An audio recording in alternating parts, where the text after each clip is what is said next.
It's a long debate. ఇది class cinema, ఇది commercial cinema, ఇది మాస్ సినిమా. ఇవన్నీ ఇండస్ట్రీ మీడియా మన అండర్స్టాండింగ్ అవ్వడానికి మనం ఈజీగా ఒక సినిమాని అడ్రస్ చేయడానికి పెట్టుకున్న పేర్లే తప్ప ఆడియన్స్ ఇవన్నీ ఏమి చూడరు. ఆడియన్స్ మంచి సినిమానా కాదా ఈ రెండే చూస్తారు. ఇది వాళ్ళ మంచి సినిమా కాబట్టే అందరినీ ఇక్కడికి రప్పించారు. మనం విన్నాం శంకరాభరణంకి సాగర్ సంగమంకి బళ్ళు కట్టుకొని వెళ్ళారు, ఇసుకేస్తే రాలని జనం. అలీగారు ఇక్కడ ఉన్నారు, సీతాకోక చిలక సినిమాకి బళ్ళు కట్టుకొని వెళ్ళారు అన్న. మరి అందులో సూమోలు ఎగరలేదు, రక్తపాతాలు పారలేదు. బట్ ఆ సినిమాలు కూడా విపరీతమైన మాస్ పీపుల్ని చూశారు ఆ సినిమా. మరి అందులో అది క్లాస్ సినిమానా మాస్ సినిమానా ఎలా డిసైడ్ చేస్తాం మనం? సాగర్ సంగమంలో ఒక ఎక్స్ట్రాడనరీ ఫ్లాష్ బ్యాక్ అంటే కమలాసన్ గారు వచ్చి ఎస్పి శైలజ గారికి ఇది కథకళి, ఇది భరతనాట్యం, ఇది కూచిపూడి అని చెప్పినప్పుడు అమ్మో ఇక్కడ ఏదో పవర్ఫుల్ ఫ్లాష్ బ్యాక్ ఉంది అన్నప్పుడు ఎలాంటి గూస్ బంప్స్ వచ్చాయో అలాంటి గూస్ బంప్సే నా పేరు మాణిక్యం అంటే అమ్మో ఇక్కడ ఏదో భాషా ఫ్లాష్ బ్యాక్ ఉంది అలాంటి గూస్ బంప్సే వచ్చాయి నాకు ఆ సినిమాకి. నా దృష్టిలో సాగర్ సంగమం కూడా ఆల్ టైమ్ మాస్ ఫిల్మ్. నేను నా ఆఫీస్లో నాకున్న ఏకైక poster Sagar Sangamam.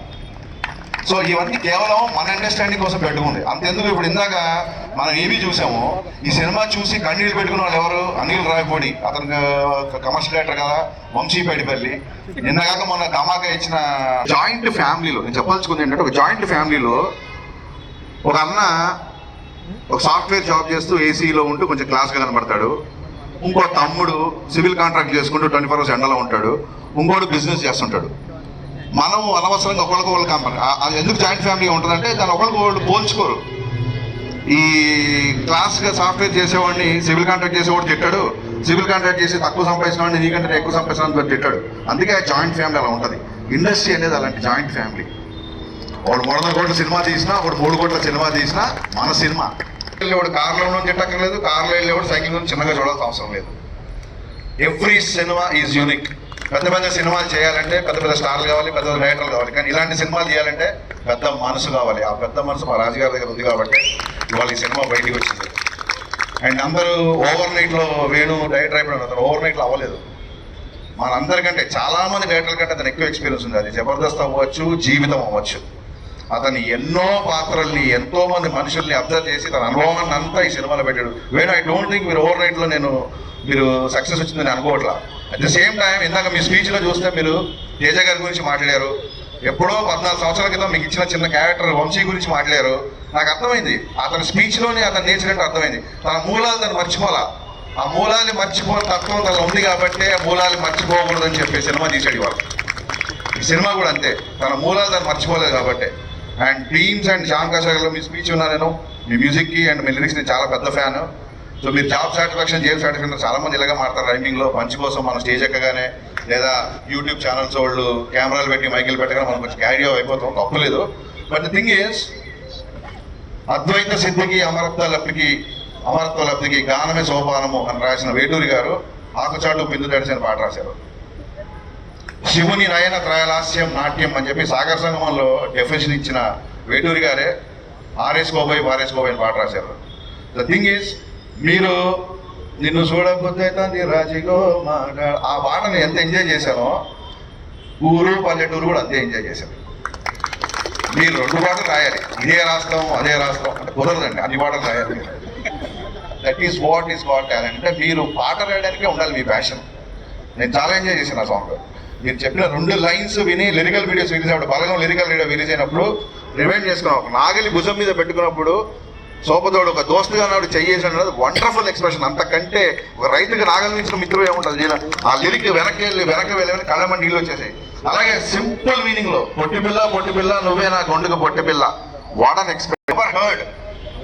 I'm very much impress with Shyam Kashagar talent. నేనే పెద్ద డైరెక్టర్ మీద ఇంప్రెస్ అయ్యారు అన్న. Very soon you're going to work and love to work with you.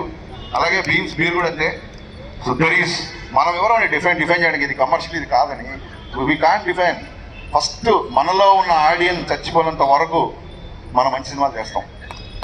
అది మళ్ళీ గుర్తుపెట్టుకోండి. పెరుగులో ప్రొబయాటిక్ ఉంటుంది, చాలా మంచిది. చాలా మంది చెప్తుంటారు కదా ఈవినింగ్స్ ఏంటంటే కర్డ్ రైస్ తింటానండి అంటారు కొంతమంది. So lot of people feel that curd rice is very healthy. So curd rice తినేవాడు నా పెరుగన్నం ఎందుకు కొనట్లేదు, అమ్మ బిర్యానీకి ఏంటి అంత డిమాండ్ ఉంది అనకూడదు. బిర్యానీ తినేవాడు బిర్యానీ అంటారు, కర్డ్ రైస్ తినేవాడు కర్డ్ రైస్ అంటారు. మనం ఇండస్ట్రీలో ఉన్నాం కాబట్టి మనం 2 అమ్ముతాం కాబట్టి మనం ఏం చెప్పాలంటే అరే బిర్యానీ తినండి, ఆ తర్వాత కర్డ్ రైస్ ఇంకా బాగుంటుంది అని చెప్పాలి. మనకు 2 అమ్ముడు పోవాలి. సో దయచేసి ఇది నాకు అర్థం కాదు. ఒక మనిషిని పొగడాలంటే ఇంకో మనిషిని ఎందుకు తక్కువ చేయాలనేది నాకు అసలు ఈ రోజుకి అర్థం కాని విషయం.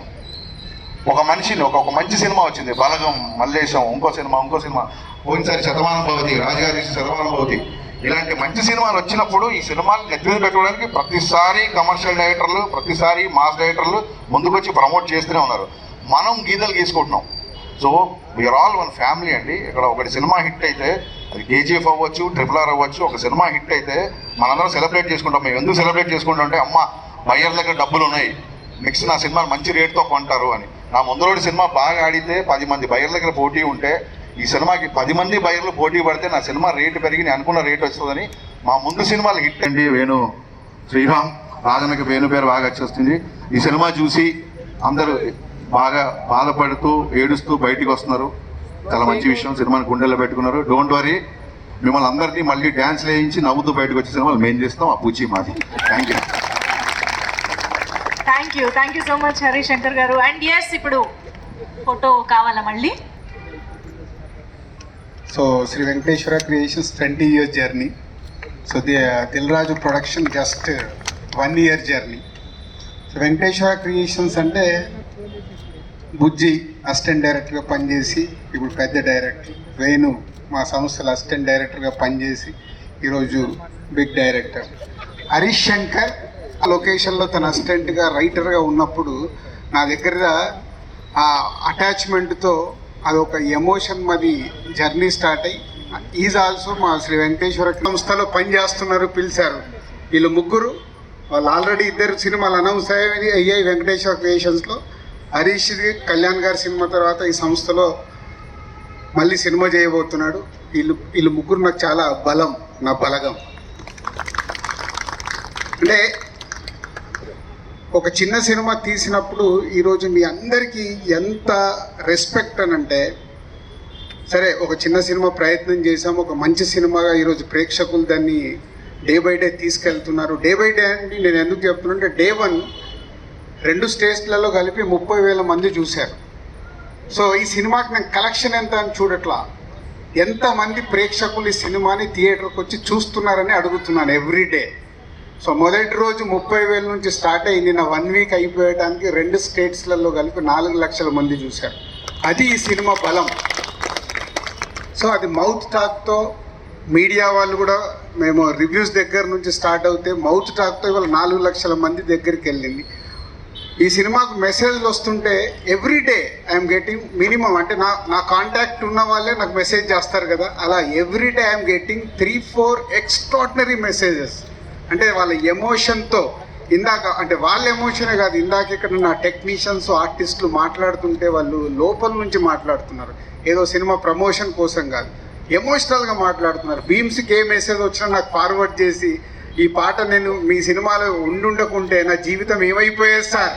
ఆల్రెడీ ఒక పెద్ద మ్యూజిక్ డైరెక్టర్ సక్సెస్ఫుల్గా ఉన్న అతను కూడా అంత ఫీల్ అవుతున్నాడు. శ్యామ్ పాటలు రాసి ఫీల్ అవుతున్నాడు. వేణు గురించి ఇంకా చెప్పాల్సిన అవసరం లేదు. ఇలా పేరున ఎంత అద్భుతంగా ఉన్నాయంటే moments. I'm enjoying after 20 years. మళ్ళీ ఇందాక నువ్వు అన్నావు కదా హరీష్, అన్సితని హర్షిత్ని మీరు గో హెడ్ అంటే వాళ్ళు ఉండకుండా నన్ను పూజ చేస్తున్నారు. గో, మళ్ళీ చాలా రోజుల తర్వాత ఒక మంచి సినిమా చేశారు డాడీ, హర్షిత్ చిచ్చా నువ్వే ఉండాలి, ఈ సినిమాని నువ్వే ముందుకు తీసుకెళ్ళాలి అని Day 1 ప్రమోషన్ దగ్గర నుంచి నన్ను ముందు పెట్టుకుంటున్నారు వాళ్ళు. అంటే ఒక మంచి సినిమా మీరు చెప్తే ప్రేక్షకుల దగ్గరికి వెళ్తుంది, దీన్ని తీసుకెళ్ళాలి. తొందరలోనే ఇది 40 లక్షల మంది థియేటర్లో చూడబోతారు. అది వింటాము, నేను మళ్ళీ చెప్తాను.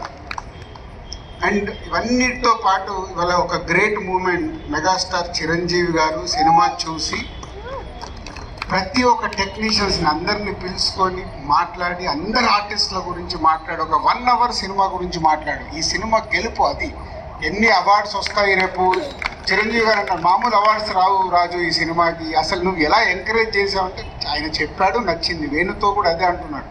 సో ఇలా అందరితో ఇవాళ మెగాస్టార్ చిరంజీవి గారు లాంటి వాళ్ళు ఈ సినిమా గురించి మాట్లాడడం అంటే ఇది పెద్ద విజయం. ఒక చిన్న సినిమాకు ఒక పెద్ద విజయం. సో ప్రేక్షకులందరికీ అండ్ ఈ సినిమా టెక్నీషియన్స్ ఆర్టిస్టులకి అండ్ నా ప్రొడక్షన్ టీం నేను ఎప్పుడు మర్చిపోతాను. వాళ్ళే ముందుండి హర్షిత్కి హన్సితకి వాళ్ళు రత్నం కానీ, అకుల్ కానీ, రవితేజ కానీ వీళ్ళందరూ ముందుండి సినిమాని అనుకున్నట్టు కంప్లీట్ చేసి ఈ ప్రేక్షకుల దగ్గర తీసుకుపోవడానికి చేశారు. హోల్ టీమ్ అంటే అందరూ వచ్చేస్తారు. అందరికీ పేరు పేరున నేను స్పెషల్గా థ్యాంక్ యూ చెప్తున్నాను. మా బలగం మీరు అందరూ అయ్యారు కాబట్టి ఈ బలగం ఈరోజు ఇంత పెద్దగా అయింది. So thank you very much. నేను అడగగానే వచ్చిన నా దర్శకుడు వర్డ్స్. పాత్రిక మిత్రులకి, మీడియా సోదరులకి, మా డైరెక్టర్ గారు వేణు గారికి, డైరెక్టర్ గారు అన్నా లేకపోతే మామూలుగా వేణుగాడు అంటే వేణు నేను చాలా సినిమాలు యాక్ట్ చేసాం. వీడి దగ్గర కొన్ని యాక్ట్ చేస్తున్నప్పుడే అన్న ఈ షార్ట్ కరెక్ట్ కాదు అనేవాడు. అరే మన పని ఏంటి, యాక్టింగ్కి వచ్చాము, అది చూసుకోవడం కాదు ఉందా కాదండి అనేవాడు. సరే నేను డైరెక్టర్ పిలిచేవాడిని, పిలిచి ఏదో అంటున్నాను చూడండి కొంచెం చేద్దాం సార్ అని ఉన్నాడు. అట్టాగా అనుకోకుండా ఒకరోజు అన్న నేను డైరెక్షన్ చేస్తాను. అవునా, ఓ వెరీ గుడ్ రా. నిర్మాత ఎవరు? దిల్రాజు గారు. షూర్ అన్న. Hero Darshi, heroine child artist, తను మాతో చాలా సినిమాలు యాక్ట్ చేసింది. ఆయన ఏంటంటే వీడి మీద ఉన్న నమ్మకం, అది దిల్రాజు గారికి చేయగలడు అనే నమ్మకం. ఆయన ఇంకోటి ఏంటంటే చిన్న సినిమాల్లో బాహుబలి, చిన్న సినిమాల్లో ఇది బాహుబలి. ఆయన ఇంకోటి ఏంటంటే కమెడియన్కి ఇది ఫస్ట్ హిట్ సినిమా వేణుకే. అది ఒకప్పుడు ఇప్పుడే తమ్ముడు హరీష్ చెప్పాడు, శంకరాభరణం సినిమా చాలామందికి ఇక్కడ చూసే ఉంటారు, ఆ సినిమా గురించి తెలుసు. రిలీజ్ అయిన వారం దాకా థియేటర్లో ఒక మనిషి లేడు. ఇది చంద్రమోహన్ గారు అలీతో సరదాగా షోలో వచ్చినప్పుడు చెప్పారు. అలాగే నిర్మాత గారు, ఎందుకంటే ఆ సినిమా తర్వాతనే సీతాకోకచిలుక సినిమా అనౌన్స్ చేశారు. వాళ్ళు అనుకున్నారు ఏంటి సినిమా పెద్దగా ఎవరు చూస్తలేదు, ఆపేయాలా అనుకున్నారు సీతాకోకచిలుక. అట్లాంటిది ఈరోజు ఇండస్ట్రీ చరిత్ర ఉన్నంత వరకు శంకరాభరణం సినిమా గురించి మాట్లాడుకుంటారు. అలాగే వేణుకి ఈ రోజున ఈ సినిమా నమ్మకం, బలగం, తను దర్శి అండ్ వాళ్ళిద్దరు కాంబినేషన్లో. అలాగే the great music director Bheems గారు, ఆయన మీ సాంగ్ చూశాను సార్, సినిమా ధమాకా. నేను నిర్మాతకి ఏం చెప్పారంటే, సార్ ఈ సినిమాకి ఈ ఒక్క సాంగ్ చాలండి అన్న. స్పెయిన్లో తీశారు కదా ఆ సాంగు. నిజంగా ఈ చిన్న సినిమాకి మీలాంటి మ్యూజిక్ డైరెక్టర్స్, ఇట్లాంటి డైరెక్టర్కి సపోర్ట్ ఉంటే ఇండస్ట్రీ బాగుంటుంది, చిన్న సినిమా బాగుంటుంది, మీరు బాగుంటారు, మేము బాగుంటాం. అలాగే మా నిర్మాత దిల్రాజు గారు కూడా బాగుంటారు, మా డైరెక్టర్లు బాగుంటారు. సో చిన్న డైరెక్టరు చిన్న హిట్ ఇచ్చినందుకు డెఫినెట్గా ఇతను ఎవరు చిన్న సినిమాకి ఎంత పెద్ద హిట్ ఇచ్చాడు వాళ్ళు పిలవండి అంటారు. గ్యారంటీగా వాళ్ళ ముగ్గురితో మీరు వర్క్ చేయబోతున్నారు. వీళ్ళే కాదు, ఇండస్ట్రీలో ఉన్న పెద్ద డైరెక్టర్లతో మీరు వర్క్ చేస్తారు. రెడీగా ఉండండి, మంచి ఐటమ్స్ అన్నీ కొనుక్కొని రెడీగా ఉండండి. Thank you so much. And ఎంతో అద్భుతమైన అవకాశం, ఎందుకంటే నన్ను తను సినిమా చూడడానికి రమ్మన్నాడు. సో అనుకోకుండా మా ఆవిడ కాలు జారి పడిపోయింది, అందుకోసం నేను సినిమా రాలేదు. డెఫినెట్గా నేను సినిమా చూస్తాను. All the best. Thank you. Venu, ఒక మంచి కాంప్లిమెంట్ వచ్చింది నీకు చెప్పడం మర్చిపోయాను, ఇందాక చెప్పాలి ఖచ్చితంగా. దాని బిఫోర్ సినిమాలో ఉన్న అందరు టెక్నీషియన్లకి నేను ఓన్లీ భీమ్స్ అండ్ శ్యామ్ గురించి మాట్లాడా. మీరు ఈ సినిమాలో పనిచేసిన వాళ్ళు అంటే నేను అందరినీ పేరు పేరున చెప్పలేను. రూపా గారు ఎస్విసిలో నాతో పాటు చాలా సినిమాలు చేశారు. కంగ్రాచులేషన్స్ అండి, సినిమా తర్వాత చాలా మంచి పేరు వచ్చింది మీకు. మీరు ఆల్రెడీ స్టార్స్, మీరు ఏ ఆఫీస్కి వెళ్ళాల్సిన అవసరంలా, ప్రతి ఆఫీస్ నుంచి మీకు ఫోన్ వస్తుంది. That's what I can say. And ఒక నలుగురు కమిడియన్స్ అని అంటాను నేను యాక్చువల్గా. ఎందుకన్నానంటే నలుగురు కమిడియన్స్ ఫోన్ చేసి చాలా ప్రౌడ్గా ఉందన్న, మా కమిడియన్లు అందరూ కాలు రెగ్యులేషన్లా చేశాడు మా వేణు అని చెప్పారు. సో నిజంగా ఇప్పుడు వేణు అన్నాడు ఇందాక నేను సినిమాలు యాక్ట్ చేస్తానని, కానీ నేనేం ఆలోచిస్తున్నా అంటే నిజంగా వేణుని పెట్టుకొని వేణు ఇట్లా ఇప్పుడు నువ్వు ఏం చేయాలి తెలుసా, షార్ట్ ఏంటి అని చెప్పినప్పుడు అలా చూస్తాడు, అలా చూస్తాడు, ఇలా తప్ప క్యాజువల్గా చూస్తాడు. నాకేంటి ఇతను డైరెక్షన్ చేసాడు కాబట్టి మన షార్ట్ ఏమన్నా అనుకుంటున్నా, ఎందుకులే వేణు బిజీగా అడగ తర్వాత చూస్తాడు. లేదు వేణు, నువ్వు మూలాలు మర్చిపోయే వ్యక్తివి కాదు. Proud of you.